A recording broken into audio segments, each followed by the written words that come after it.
नमस्कार दोस्तों, जैसा कि हम सब जानते हैं कि इस साल G20 समिट इंडिया होस्ट कर रहा है। यानी कि जितने भी समिट होंगे दुनिया के टॉप 20 देशों के बीच में उन्हें इंडिया के द्वारा होस्ट किया जाएगा। अभी ये समिट न्यू दिल्ली के प्रगति मैदान में चल रही है, हालांकि आज ख़त्म हो जाएगा। लेकिन एक सवाल हमारे और आपके मन में आता होगा कि आखिर इस G20 ग्रुप का ज़रूरत क्यों पड़ा पूरी दुनिया को।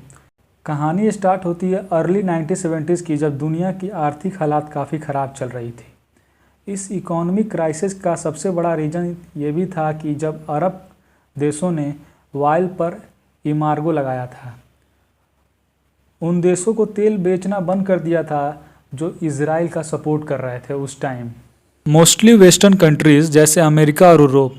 इसके बाद इन सरकारों ने आपस में डिसाइड किया कि अगर इकोनॉमिक क्राइसिस को बेहतर करना है तो हमें एक साथ मिलकर एक्शन लेना होगा। इसके चलते कुछ इनफॉर्मल्स मीटिंग होती है अमेरिका के वाइट हाउस में इन देशों के फाइनेंस मिनिस्टर के बीच में। अर्ली 1973 जब अमेरिका, फ्रांस, यूके और वेस्ट जर्मनी के फाइनेंस मिनिस्टर एक दूसरे से मिलते हैं। आगे चल के 2 साल बाद जापान और इटली भी इसमें इंक्लूड होते हैं और 1975 में होती है पहली ऑफिशियल G6 मीटिंग। इसके बाद 1 साल बाद जब कनाडा भी 1976 में इस ग्रुप को ज्वाइन करता है और यह ग्रुप G6 से G7 बन जाता है। और साल 1998 में रसिया भी इस ग्रुप को ज्वाइन करता है और ये ग्रुप G7 से G8 बन जाता है। लेकिन साल 2014 जब रसिया इन्वेड करता है क्रीमिया पर, जिसकी वजह से रसिया को इस ग्रुप से निकाल दिया जाता है, इसलिए ये ग्रुप आज भी G7 है। अब आते हैं G20 की बात करते हैं। इसकी भी शुरुआत कुछ इकोनॉमिक क्राइसिस से ही हुई थी।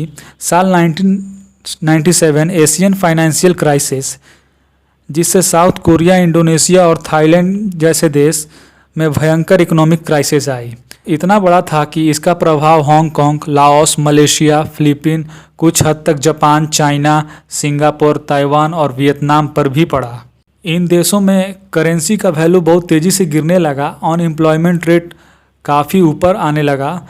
लेकिन इसके साथ ही ग्लोबल लीडर्स ने यह भी रियलाइज़ कर लिया था कि डेवलपमेंट के साथ साथ पूरी दुनिया आपस में इंटरकनेक्टेड बनती जा रही है, क्योंकि किसी भी देश में अगर कोई एक प्रॉब्लम आता है तो उसका असर पूरी दुनिया पे पड़ता है।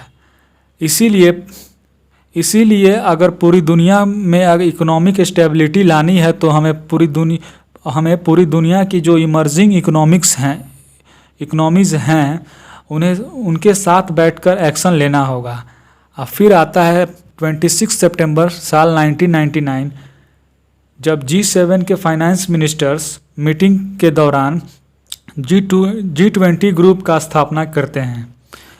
इस G20 ग्रुप में India, USA, Australia, Indonesia, Russia, Germany, UK, Saudi Arab, China, Japan, Turkey, Italy, Mexico, France, Argentina, South Africa, Brazil, South Korea, Canada और